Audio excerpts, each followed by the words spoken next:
5च्या 5 पहिल्या टप्प्यातल्या जागा महायुती जिंकेल. दुसऱ्या टप्प्यातली काय परिस्थिती आहे आणि एकंदरीत संपूर्ण महाराष्ट्रात तुमच्यासाठी खास करून मी तुमच्या पक्षाबद्दल विचारतोय, काय वातावरण आहे? शिवसेनेबद्दल खूप चांगलं वातावरण आहे. मी जिकडे जातोय तिकडे तुम्ही पाहताय. आज बघितलं तुम्ही, आज वैभव ज्या सभा झाल्या त्या सभांचा प्रतिसाद पाहिला.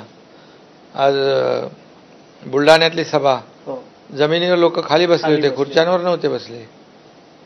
ते दुसरी जी सभा झाली बुलढाण्यामध्ये ती आपण पाहिली. परभणी नाही, बुलढाण्यातली महाविकास आघाडीची ती आपण पाहिली. त्यामुळे लोकांमधलं ते फरक आहे, रिस्पॉन्स जो आहे, जो प्रतिसाद आहे, तो बरंच काय बोलून जातो. लोकांना काम करणारे लोक आवडतात आणि आम्ही राज्यकर्ते जे आहोत ते लोकांमध्ये जाणारे, लोकांशी संवाद साधणारे, लोकांचं ऐकून घेणारे आणि त्याच्यावर निर्णय घेणारे.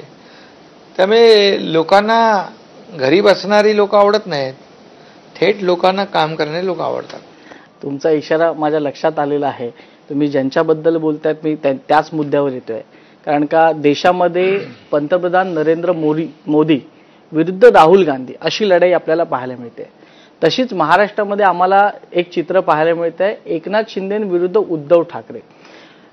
सीएम साहेब, माझा प्रश्न तुम्हाला असा आहे की राजकारणात आरोप प्रत्यारोप होत असतात, पण ते आरोप प्रत्यारोप कुठल्या लेवलला असायला पाहिजे याची काही मर्यादा आपण राजकारणी म्हणून ठरवली आहे? कारण का आपल्यावर नुकतंच आदित्य ठाकरेंनी, मी ते शब्द वापरणार नाही, जे शब्द वापरले असतील कदाचित तुमच्याही कानावर आले असतील, ह्या पद्धतीची भाषा ही शोभनीय आहे का महाराष्ट्राला? नाही, खरं म्हणजे महाराष्ट्र हे याला एक वेगळी संस्कृती आहे, आपलं वेगळं कल्चर आहे आणि एक पुरोगामी महाराष्ट्र अनेकांनी पाहिलं आहे.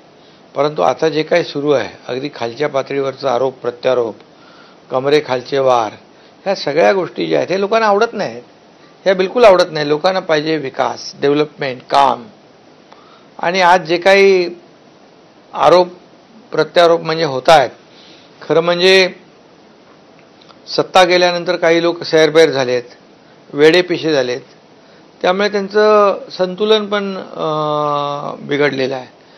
आणि काही लोक जे आहेत ते म्हणजे, आणि पोराटोरांच्यावर मी बोलत नाही, त्यांचं वय किती, त्यांच्या कामाचा अनुभव किती, त्यांचं पक्षासाठी योगदान किती, आज त्यांच्या वयापेक्षा जास्ती पक्षाचं काम केलेले, रक्ताचं पाणी केलेले, घरादारावर तुळशीपत्र ठेवलेले लोकांकडून पाया पडून घेणं, हे काय? हे लोकांना आवडत नाही. बाळासाहेब आपल्या सहकाऱ्यांना सवंगडी समजायचे, परंतु हे सरंजामदार, हे सरंजामशाहीपणे वागणारे लोक आपल्या सहकाऱ्यांना घरगडी नोकर समजतात. आणि ह्यामुळेच तर हे सगळा इतिहास घडलाय. सीएम साहेब, तुम्ही सातत्यानं म्हणता की मी कामाने उत्तर देऊ, परंतु समोरून मात्र प्रत्येक वेळेला तुमच्यावर आरोप होत असतात, वेगवेगळ्या प्रकारचे शब्द